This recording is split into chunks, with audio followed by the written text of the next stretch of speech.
새벽에 하나님 우리에게 주시는 말씀은 누가복음 22장 14절로 20절까지 또 39절에서 42절까지의 말씀입니다. 때가 이름에 예수께서 사도들과 함께 앉으사 이르시되 내가 고난을 받기 전에 너희와 함께 유월절 먹기를 원하였노라. 내가 너희에게 이르노니 이 유월절이 하나님의 나라에서 이루기까지 다시 먹지 아니하리라 하시고 이에 잔을 받으사 감사기도 하시고 이르시되 이것을 갖다가 너희끼리 나누라. 내가 너희에게 이르노니 내가 이제부터 하나님의 나라가 임할 때까지 포도나무에서 난 것을 다시 마시지 아니하리라 하시고 또 떡을 가져 감사기도 하시고 떼어 그들에게 주시며 이르시되 이것은 너희를 위하여 주는 내 몸이라. 너희가 이를 행하여 나를 기념하라 하시고 저녁 먹은 후에 잔도 그와 같이 하여 이르시되 이 잔은 내 피로 세우는 새 언약이니 곧 너희를 위하여 붓는 것이라. 예수께서 나가사 습관을 따라 감람산에 가시매 제자들도 따라갔더니 그곳에 이르러 그들에게 이르시되 유혹에 빠지지 않게 기도하라 하시고 그들을 떠나 돌 던질 만큼 가서 무릎을 꿇고 기도하여 이르시되 아버지여 만일 아버지의 뜻이거든 이 잔을 내게서 옮기시옵소서.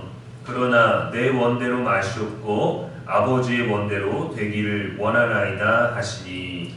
아멘. 이는 살아계신 우리 하나님의 말씀입니다. 이 시간 내어주시는 하나님이라는 제목으로 말씀 나누겠습니다. 사랑은 무엇으로 증명할 수 있을까요? 사랑은 무엇으로 증명될까요? 말로는 얼마든지 사랑할 수 있습니다. 때로는 선물만으로도 사랑을 표현할 수 있습니다. 감정만 가지고도 사랑할 수 있습니다. 심지어 감정 없이도 사랑할 수 있습니다. 하지만 진짜 사랑은 결국 이것으로 드러납니다.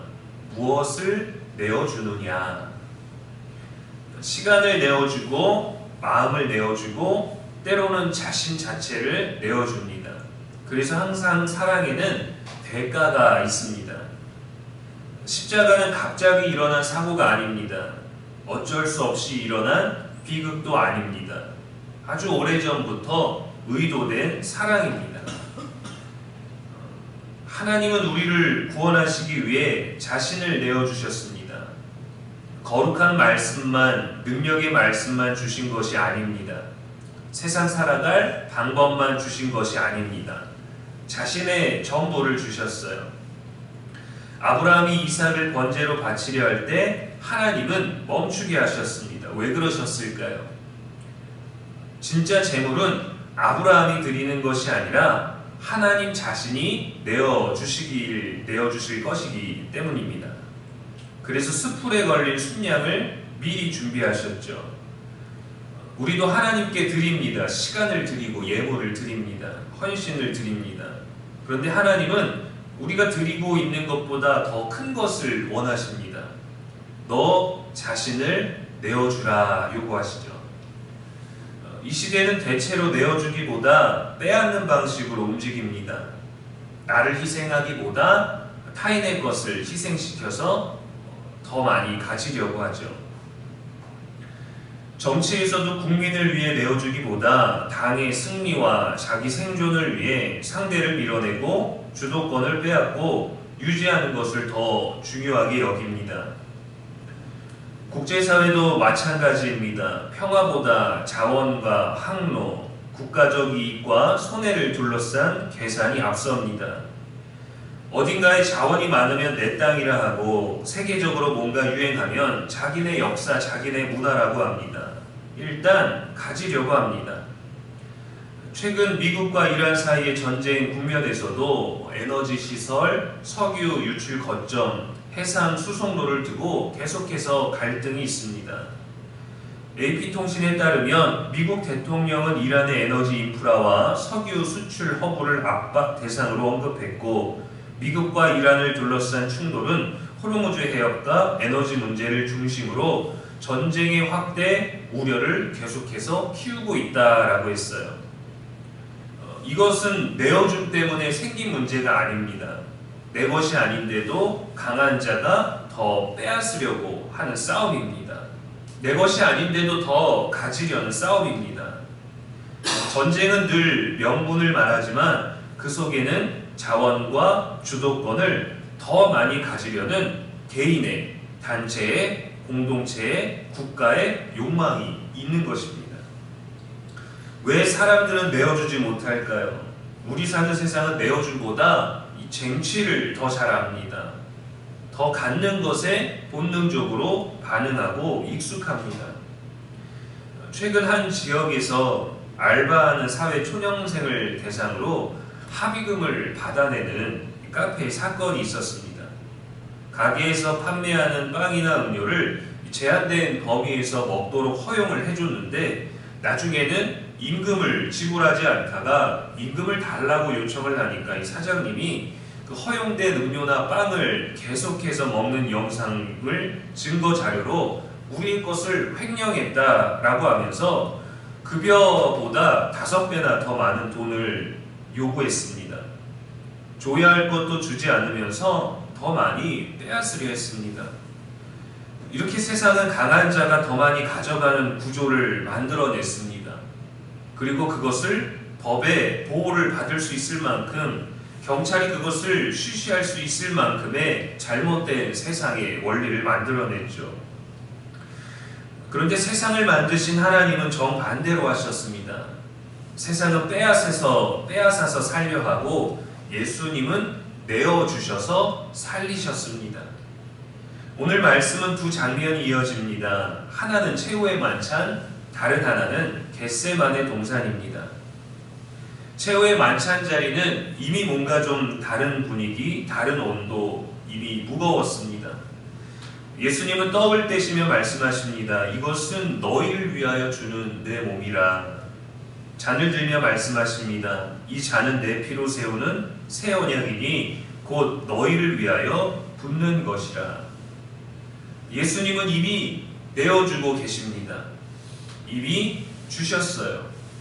그리고 장소가 바뀝니다. 겟세마네로 가셨어요. 피하여 가신 것이 아닙니다. 내어주기 위하여 알고 가신 것입니다. 내어줌을 위하여 늘 그래왔던 것처럼 습관을 따라 다 내어주기 위해 또 그 길을 향하셨고 간절히 기도하셨습니다. 아버지, 이 잔을 내게서 옮기시옵소서. 이 기도는 두려움의 기도입니다. 다가올 고통을 이미 아는 기도입니다. 내어줌이 쉽지 않음을 아는 기도입니다. 버림받을 것도 전부 아는 깊은 갈등 속에 있는 기도입니다. 아픔은 없지만 그 아픔과 두려움과 버려지는 모든 것들을 느끼는 기도입니다. 하지만 마지막 기도는 이렇게 완성되었습니다. 내 원대로 마시옵고 아버지의 원대로 되기를 원하나이다. 예수님의 기도는 그 어떤 것도 빼앗지 않으셨고 자신을 지키지도 않으시고 오로지 내어주셨습니다. 그럼 우리는 무엇을 내어줄 수 있을까요? 예수님처럼 골고다를 오르고 채찍에 맞고 십자가에 처형될 수 없습니다. 그러나 예수님의 내어주는 삶을 살아갈 수 있죠. 내 고집을 내어줄 수 있습니다. 내 자존심을 내어줄 수 있어요. 내 시간도 물질도 내어줄 수 있습니다. 내 편안함을, 내 유익을 조금 포기하고 누군가를 편안하게 내어줄 수 있습니다. 어디에서든지 더 가지려는, 다 가지려는 그 마음들을, 그 본능들을 내어줄 수 있습니다. 사실 우리는 빼앗지도 않고 내어주지도 않고 살 수 있습니다. 그 어떤 것도 내려놓지 않고도 얼마든지 신앙생활할 수 있습니다. 예수님도 어쩌면 안 내어주시고 사실 수 있으셨을 거예요. 죽지 않으시고 살아갈 방법도 있으셨을 겁니다. 그러나 예수님은 십자가로 향하셨고 전부를 내어주셨습니다. 자신의 영광, 자신의 완성, 자신의 이름, 그것이 아니라 우리를 위해서 전부를 주신 거죠. 그분이 내어주셨기 때문에 우리에게 생명이 흘렀습니다. 그래서 성경의 가장 아름다운 조건, 그를 믿는 자마다 영생을 얻을 수 있게 되었던 것이죠. 구원이 이루어졌습니다. 그것을 빼앗거나 사고 팔거나 얻어내거나 더 많이 가지거나 더 많이 쌓아두는 것은 할 수 없지만 모든 이들에게 동일한 구원의 기회를 주셨습니다. 모두에게 주시기 위해 전부를 내어주셨죠. 이것이 영적 원리입니다. 내어주면 살아납니다. 더 많은 생명이 삽니다. 의식 없는 체념이 아니라 알면서도 결단하여 내어주는 사랑이 바로 예수님이 우리들에게 보여주신 것이죠. 하나님은 우리에게 요구만 하시는 분이 아니십니다. 우리가 내어드리면 그것에 이자를 더해서 돌려주시는 분도 아니십니다. 자신을 주셨습니다. 우리가 하나님께 무엇을 얼만큼 어느 동안 내어드려도 하나님은 언제나 그보다 더 많은 것을 우리들에게 늘 내어주십니다. 지켜주시고 인도해주시고 채워주시고 공급해주시고 먼저는 자신을 주셨죠. 우리가 무엇을 내어드리든지 언제나 더 좋은 것으로 채워주시는 분. 신앙은 더 많이 얻는 것이 아니라 내 안에 붙들고 있는 것을 하나님께 더 내어드리는 것입니다. 하나님께 내어드리면 우리가 살고 사람에게 내어주면 그 내어줌을 누리는 자가 삽니다. 하나님은 세상의 방식처럼 빼앗아서 구원하지 않으셨고 예수 그리스도를 내어주심으로 우리를 살리셨습니다. 놀라운 것은 그렇게 내어주신 예수 그리스도도 부활을 통하여 살려주셨죠.